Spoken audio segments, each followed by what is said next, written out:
Prepare to have your health questions answered here on Safe, Effective Natural Solutions with Dr. Todd Binkley, owner of Binkley Healing Center in downtown Ventura.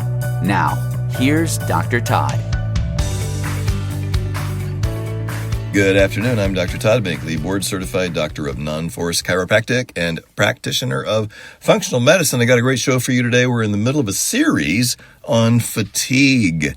One of the most common complaints people show up into my office with, and frankly, any practitioner of functional medicine, is fatigue.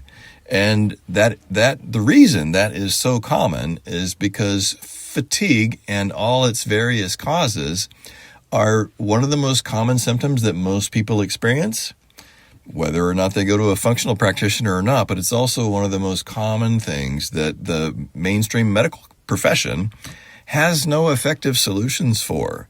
The practice of medicine is the diagnosis and treatment of disease, and there is nothing wrong with that. Medical doctors are busy treating lacerations, trauma, full-blown infections that need antibiotics, medical conditions that require pharmaceuticals. We live in the best country on earth, and we have the best medical system on earth because many, not all, a lot of them are in Europe as well, but we have the medications that you need to save your life in a crisis. If you have cancer, if you have heart disease, if you need surgery, and that's a fantastic thing. So I sometimes people say to me, I don't want to go to any medical doctors. Well, you should if you need one, and you should be grateful that they're there when you do.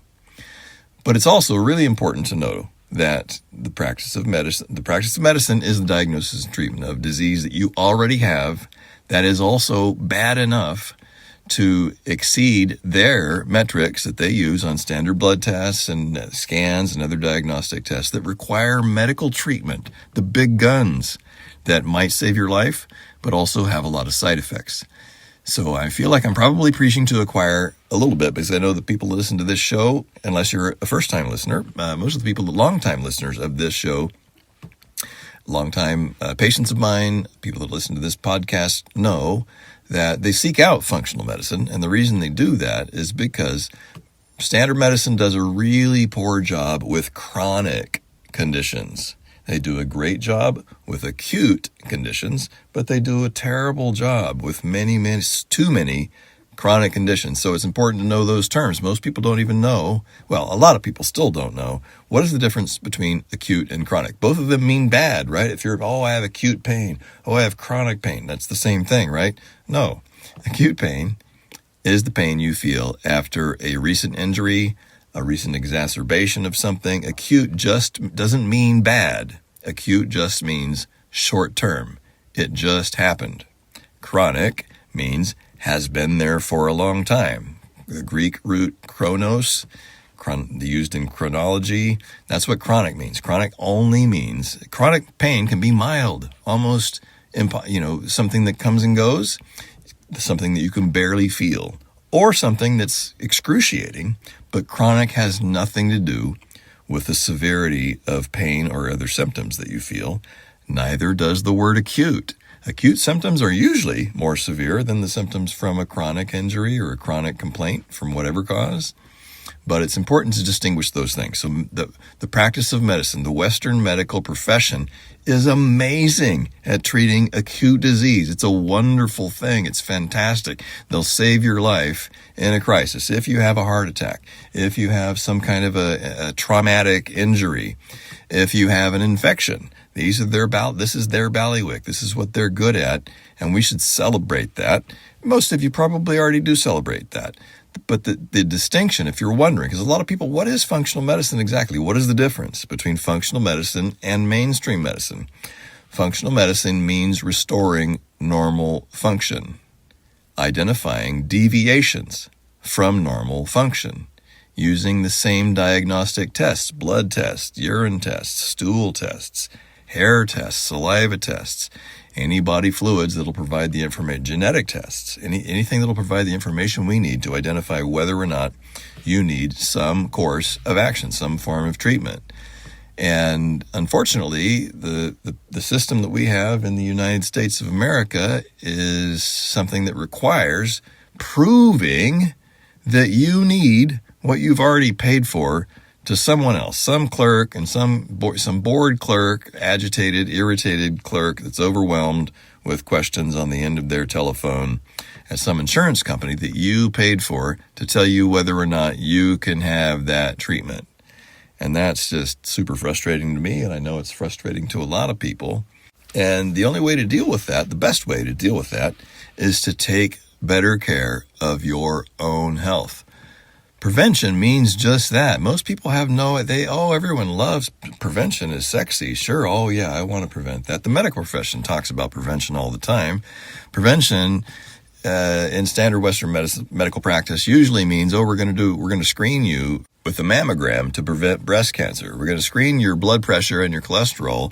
And there are several other exams that may or may not be useful for preventing disease. But let's just examine those three. There are three. Those are three of the most common things. Routine mammograms to prevent breast cancer, routine blood pressure tests and cholesterol screens to reduce your risk of heart disease.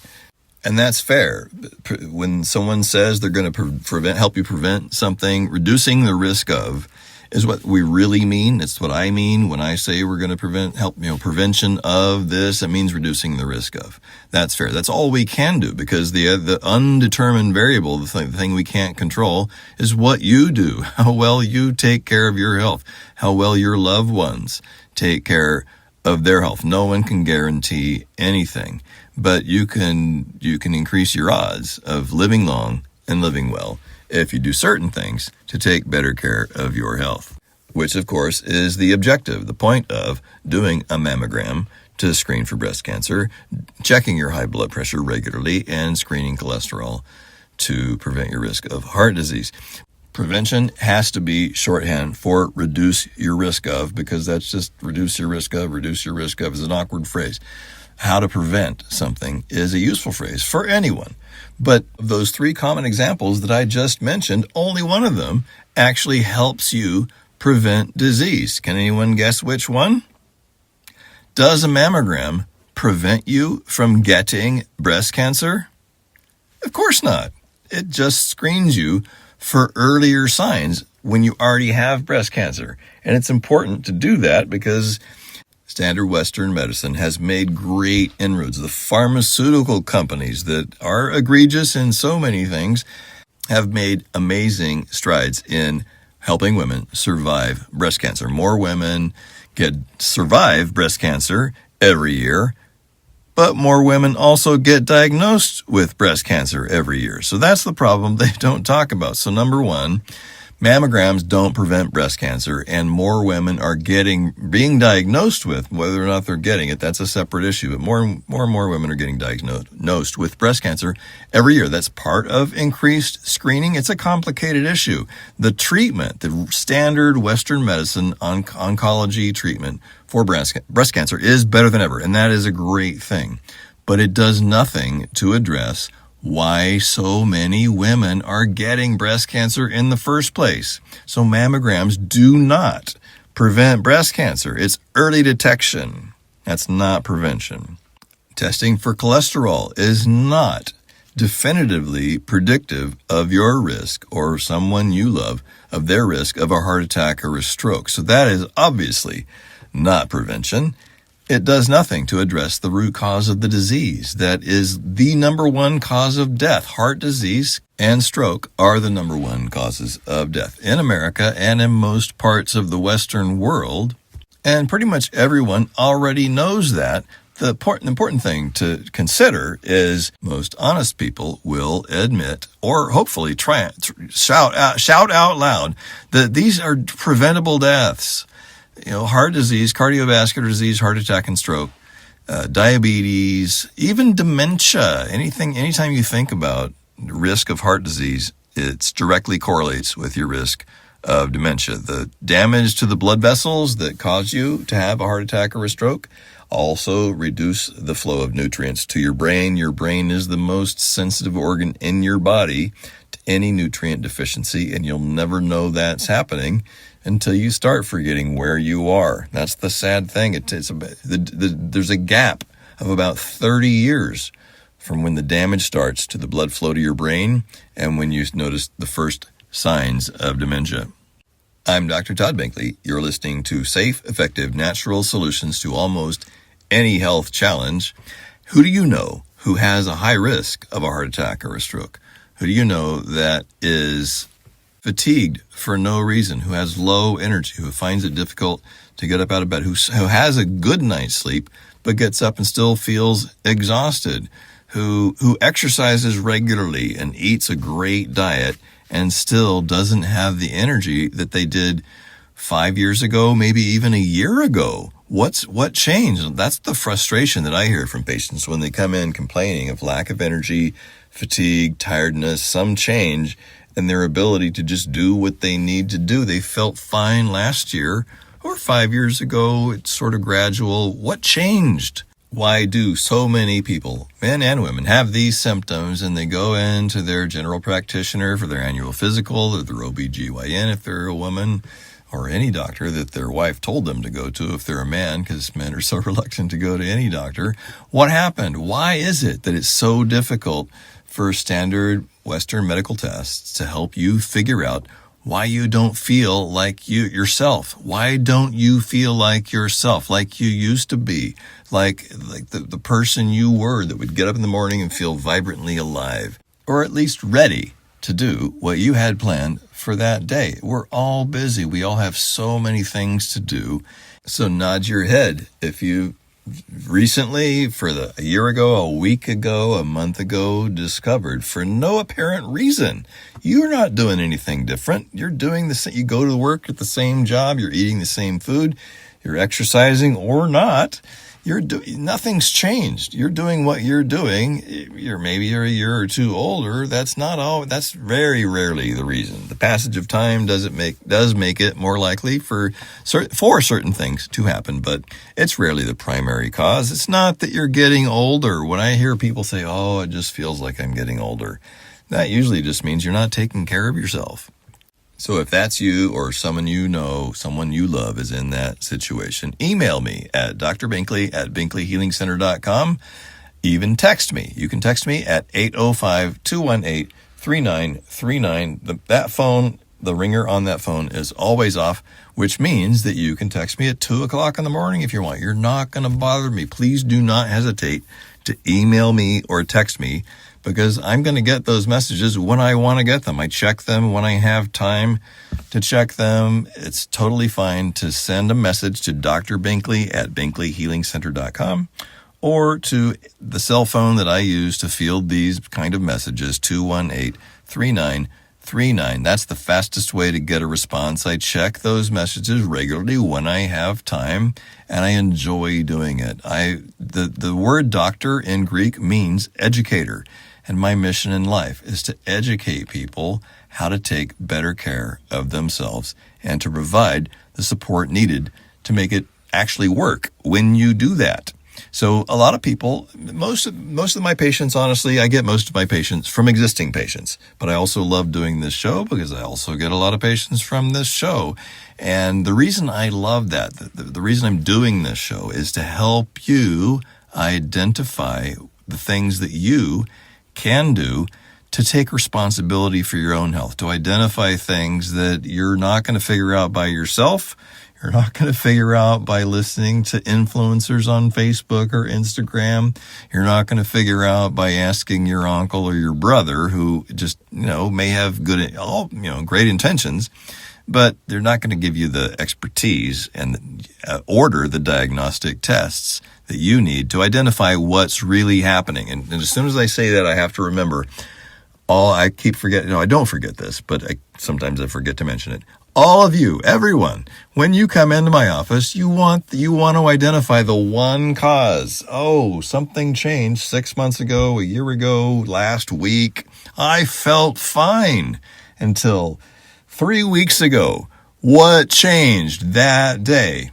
Nothing. Maybe it was a bad day, but the chronic conditions have occurred over time.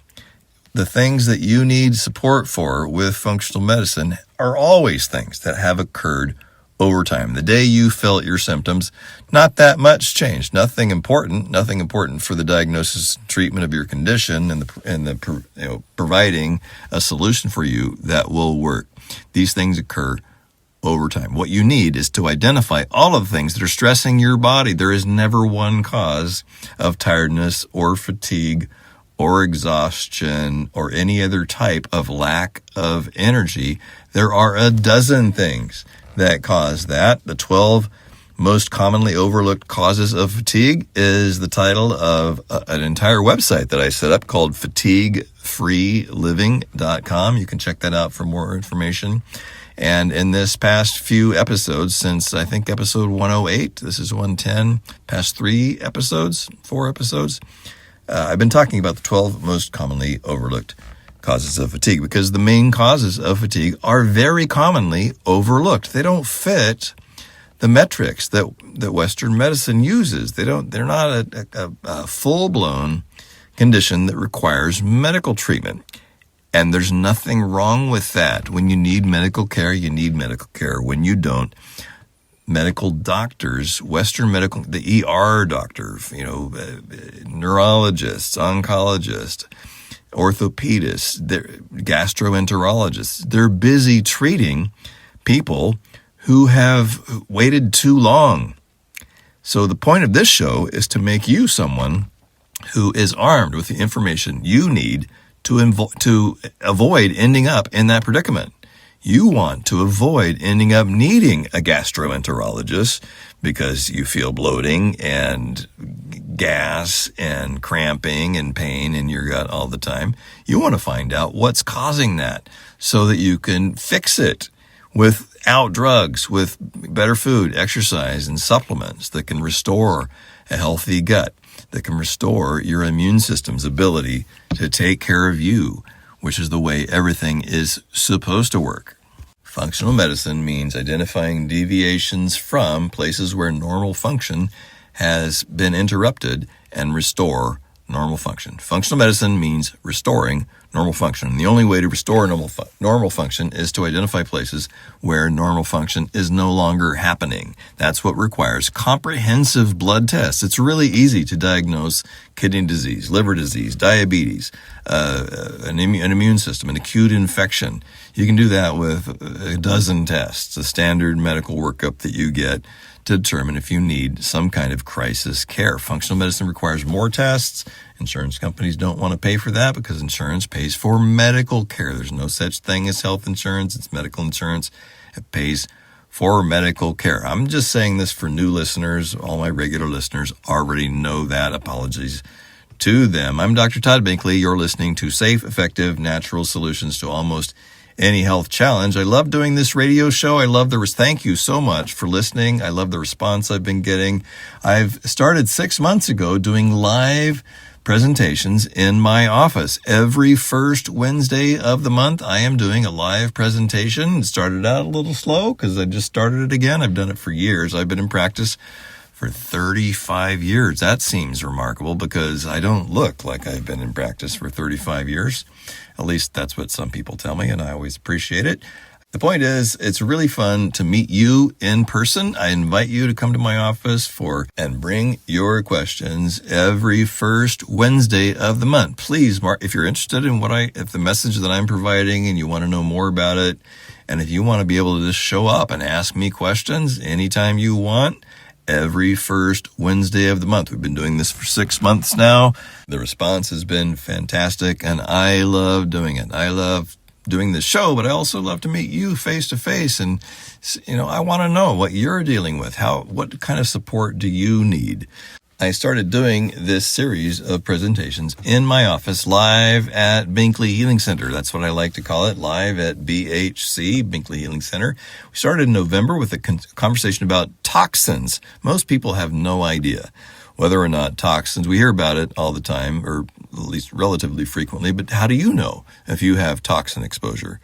Well, the short answer is we all are exposed to toxins, but some of us are genetically and because of how well we take care of ourselves Maybe it's an important thing, maybe it isn't. The only way to know for sure is testing. That was November. In December, I talked about hypothyroidism. Most people do not know if they're hypothyroid, if they have one of the most common conditions that causes fatigue, because most doctors don't test accurately for it. They'll say you're fine when you stretch out your arms as far as you can reach.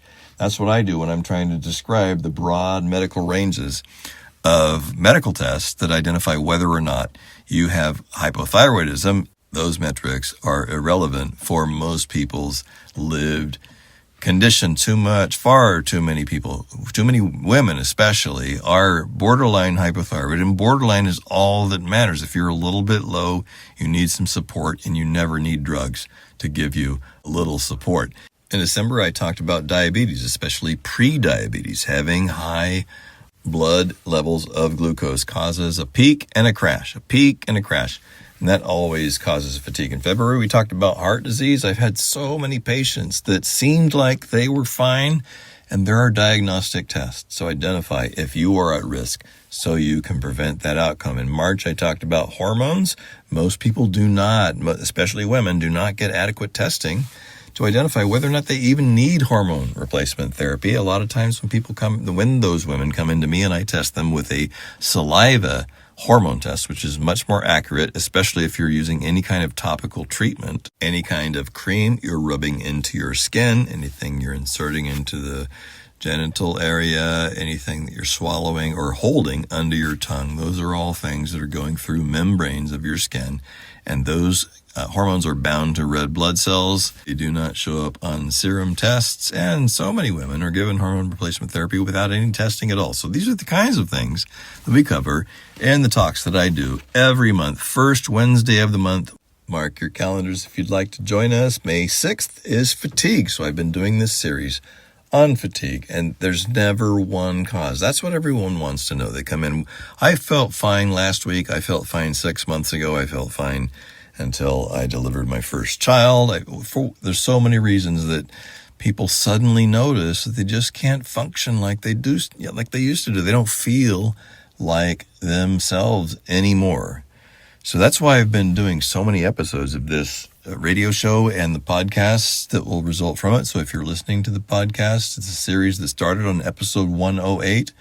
This is episode 110. I think it might go for at least 2 or 3 more, because there are 12 most commonly overlooked causes of fatigue. And then as soon as I did that, I made a handout, an explanation in writing on the website, fatiguefreeliving.com, that starts to describe another dozen commonly overlooked causes of fatigue. Commonly overlooked. That's the problem. People have fatigue. They go to the doctor. No one can figure out why. May 6th is the presentation in my office live at BHC Binkley Healing Center. We're going to be talking about fatigue and all its various causes. It's probably going to take a while. Normally it's a half-hour presentation with Q&A afterwards, but I'm happy to stay as long as people are interested. We've already gotten several RSVPs, but I can find some extra chairs. I can bring some down if we need. We'll find plenty of room for the people. This is an important message that so many people are interested in, but there's still room. Give us a call, RSVP. Let us know if you'd like to join us. To reserve your seat, text or call 805-612-5531. That is my receptionist's cell phone. She's anxious to know if you would like to join us. And you can also text me anytime if you have a question, 805-218-3939. I'd love to have you join us and get the answers you're looking for to why you don't feel, or someone you love doesn't feel like themselves anymore. In the past 3 or 4 episodes of the podcast version of these radio shows, which are live on 98.3 FM every Friday at 2 p.m. After that, I post them as podcasts on YouTube, Spotify, Apple Podcasts, wherever you get your podcasts, you can find them. And I would love an opportunity to use my 35 years of experience to identify a way for someone you love to feel like themselves again. Have a fantastic weekend. Tune in every Friday at 2 p.m. and Saturdays at 3:30 p.m. for safe, effective natural solutions right here on 98.3 FM, The Word.